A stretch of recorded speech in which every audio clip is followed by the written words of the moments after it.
Hello, good morning, नमस्कार, सभी का स्वागत है स्पिरिचुअलिटी मैटर्स अध्यात्म की ओर मेरे इस चैनल पे।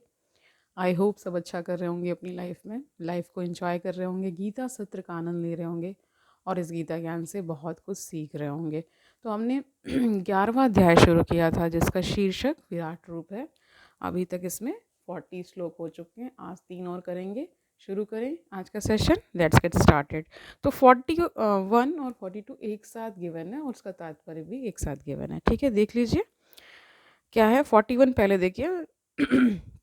सखा इति मत्वा प्रसभ प्रसभम यत उक्तम हे कृष्ण हे यादव हे सखे इति अजानता महिमा नम तव इदम मया प्रमादात प्रणेन वा अपि। तो ये हो गया आपका 41। 42 देखिए, यत च अवहास अर्थम असत्कृतः असि विहारसय्या शासन।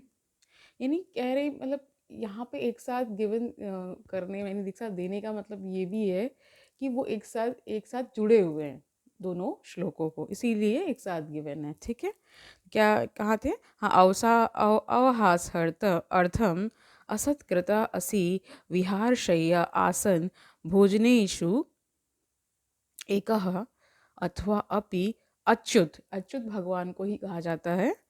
तत् समक्षम तत् छामये त्वाम अहम अप्रमेयम। तो इसका पूरा अर्थ देख लीजिए दोनों श्लोकों का। आपको अपना मित्र मानते हुए मैंने हठपूर्वक आपको हे कृष्ण हे यादव हे सखा जैसे संबोधनों से पुकारा है। यानी जब भी वो उनसे वार्ता कर रहे हैं, उनसे जब भी बातचीत हो रही है, तो ये सारे उन्होंने नाम ऐसे से नाम लेके उनको पुकारा है। तो वही बता रहे हैं, क्योंकि मैं आपकी महिमा को नहीं जानता था, मैंने मूर्खतावश या प्रेमवश जो कुछ भी किया है, कृपया उसके लिए मुझे क्षमा कर दें। यही नहीं, मैंने कई बार आराम करते समय एक साथ लेटे हुए या साथ साथ खाते हुए या बैठे हुए, कभी अकेले तो कभी अनेक मित्रों के समक्ष आपका अनादर किया है। हे अच्युत, मैंने मेरे इन समस्त अपराधों को क्षमा करें। तो यहाँ पे अर्जुन ने क्षमा मांग ली है भगवान से। इसका तात्पर्य देखिए, यद्यपि अर्जुन के समक्ष कृष्ण अपने विराट रूप में हैं, किंतु उसे कृष्ण के साथ अपना मैत्री भाव स्मरण है। इसलिए वह मित्रता के कारण होने वाले अनेक अपराधों को क्षमा करने के लिए प्रार्थना कर रहा है। वह स्वीकार करता है कि पहले उसे ज्ञात न था कि कृष्ण ऐसा विराट रूप धारण कर सकते हैं। यद्यपि मित्र के रूप में कृष्ण ने उसे यह समझाया था, अर्जुन को यह भी पता नहीं था कि उसने कितनी बार हे मेरे मित्र हे कृष्ण हे यादव जैसे संबोधनों के द्वारा उनका अनादर किया है और उनकी महिमा स्वीकार नहीं की। किंतु कृष्ण इतने कृपालु हैं कि इतने ऐश्वर्य मंडित होने पर भी अर्जुन से मित्र की भूमिका निभाते रहे। ऐसा होता है भक्त तथा भगवान के बीच दिव्य प्रेम का आदान प्रदान। तो ये भगवान और भक्त का ही प्रेम है जो कि ऐसे मतलब प्रदर्शित होता है। ठीक है, भगवान बहुत ही दया करते हैं अपने भक्तों पर, ये यहाँ पे कहा जा रहा है। जीव तथा कृष्ण का संबंध शाश्वत रूप से स्थिर है। तो यहाँ पे बता रहे हैं कि जो प्रत्येक जीव जो है वो और भगवान का जो संबंध है वो शाश्वत है। उसमें कहीं भी ये नहीं कि अब नहीं है तब नहीं, नहीं हमेशा से है। ठीक है,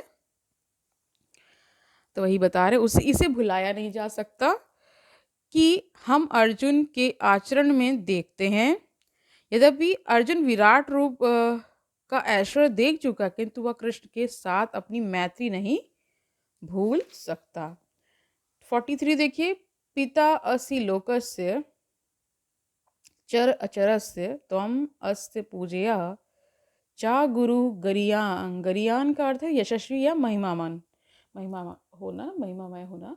ठीक है, न त्वम समः अस्ति अभय अभ्यधिका कुतः अन्यः लोकत्रये अपि अप्रतिम प्रभाव। इसका अर्थ देखिए, आप इस चर तथा अचर संपूर्ण दृश्य जगत के जनक हैं। ठीक है, आप परम पूज्य महान आध्यात्मिक गुरु हैं। ना तो कोई आपके तुल्य है, ना ही कोई आपके समान हो सकता है। हे अतुल शक्ति वाले प्रभु, अतुल का मतलब जिसकी कोई तुलना नहीं है, ठीक है, वो अतुल है। ठीक है, हे अतुल शक्ति वाले प्रभु, भला तीनों लोकों में आपसे बढ़कर कोई कैसे हो सकता है। तो ये भी एक प्रश्न कर रहे हैं अर्जुन। इसका तात्पर्य देखिए, भगवान कृष्ण उसी प्रकार पूज्य हैं जिस प्रकार पुत्र द्वारा पिता पूज्य होता है। वे गुरु हैं क्योंकि सर्वप्रथम उन्हीं ने ब्रह्मा को वेदों का उपदेश दिया और इस समय वे अर्जुन को भी भगवत गीता का उपदेश दे रहे हैं, अतः वे आदि गुरु हैं। तो भगवान को ही आदि गुरु भी बताया गया है और इस समय किसी भी प्रामाणिक गुरु को कृष्ण से प्रारंभ होने वाली गुरु परंपरा का वंशज होना चाहिए। कृष्ण का प्रतिनिधि हुए बिना ना तो कोई शिक्षक और ना आध्यात्मिक विषयों का गुरु हो सकता है। भगवान को सभी प्रकार से नमस्कार किया जा रहा है, उनकी महानता अपरिमेय है। कोई भी भगवान कृष्ण से बढ़कर नहीं, क्योंकि इस लोक में या वैकुंठ लोक में कृष्ण के समान या उनसे बड़ा कोई नहीं है। तो भगवान को ही बताया गया है कि वो क्या है, सबसे बड़े हैं। ठीक है, सभी लोग उनसे निम्न हैं, कोई उनको पार नहीं कर सकता। श्वेता उपनिषद में कहा गया है, क्या कहा गया वो देख लीजिए। भगवान कृष्ण के भी सामान्य व्यक्ति की तरह इंद्रियां तथा शरीर हैं, किंतु उनके लिए अपनी इंद्रियों, अपने शरीर, अपने मन तथा स्वयं में कोई अंतर नहीं रहता। जो लोग मूर्ख हैं वे कहते हैं कि कृष्ण अपने आत्मा, मन, हृदय तथा अन्य अन्य प्रत्येक वस्तु से भिन्न है। तो कई लोगों को पूर्ण ज्ञान नहीं होता, ठीक से ज्ञान नहीं होता, तो वो विविध विविध प्रकार की बातें करते हैं। लेकिन जो भगवान को जानते हैं, भक्तगण या बहुत सारे ऋषि मुनि जिन्होंने उनको जाना है, वो ये समझ पाते हैं कि भगवान क्या है, इस संसार में होते हुए भी इस संसार से विलग हैं। ठीक है, ये पहले भी बताया है। तो बता रहे हैं कृष्ण तो परम हैं, अतः उनके कार्य तथा शक्तियां भी सर्वश्रेष्ठ हैं। यह भी कहा जाता है कि यद्यपि हमारे समान उनकी इंद्रियां नहीं है, तो भी वे सारे इंद्रिय कार्य करते हैं। अतः उनकी इंद्रियां ना तो, उनकी इंद्रिय कह रहे हैं यहाँ पे कि भगवान की ना तो इंद्रियां सीमित हैं ना ही अपूर्ण हैं। ठीक है, ना तो कोई उनसे बढ़कर है, ना उनके कोई तुल्य है। सभी लोग उनसे घटकर हैं, यानी उनसे कम है। ठीक है, परम पुरुष का ज्ञान, शक्ति तथा कर्म सभी कुछ दिव्य हैं। भगवत गीता में कहा गया है, देख लीजिए क्या कहा गया, जन्म कर्म च में दिव्यमेवं यो वेत्ति तत्वता त्यक्त्वा देहम पुनर्जन्म नैति मामेति सो अर्जुन। ठीक है, तो इसका भी देख लीजिए अर्थ। जो कोई कृष्ण के दिव्य शरीर, कर्म तथा पूर्णता को जान लेता है, वह इस शरीर को छोड़ने के बाद उनके धाम को जाता है। ठीक है, तो मुक्ति ये मत समझ लीजिए कि मरने के बाद मुक्ति होती, इस जीवन में रहते हुए ही मुक्ति का अर्थ है ज्ञान हो जाना, पूर्ण ज्ञान हो जाना। आपके ज्ञान की पूर्णता ही क्या है, मुक्ति है।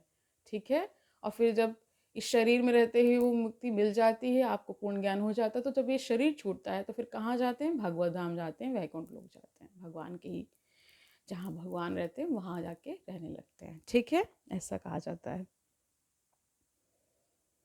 और क्या बता रहे, वह इस शरीर को छोड़ने के बाद उनके धाम को जाता है और फिर इस दुखमय संसार में वापस नहीं आता। तो सभी को पता है मुक्ति के बाद कोई जीवन नहीं है।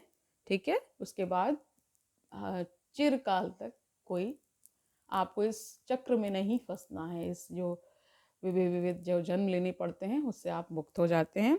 अतः मनुष्य को जान लेना चाहिए कि कृष्ण के कार्य अन्यों से भिन्न होते हैं। सर्वश्रेष्ठ मार्ग तो यह है कि कृष्ण के नियमों का पालन किया जाए, इससे मनुष्य सिद्ध बनेगा। यह भी कहा गया है कि कोई ऐसा नहीं जो कृष्ण का गुरु बन सके, सभी तो उनके दास हैं।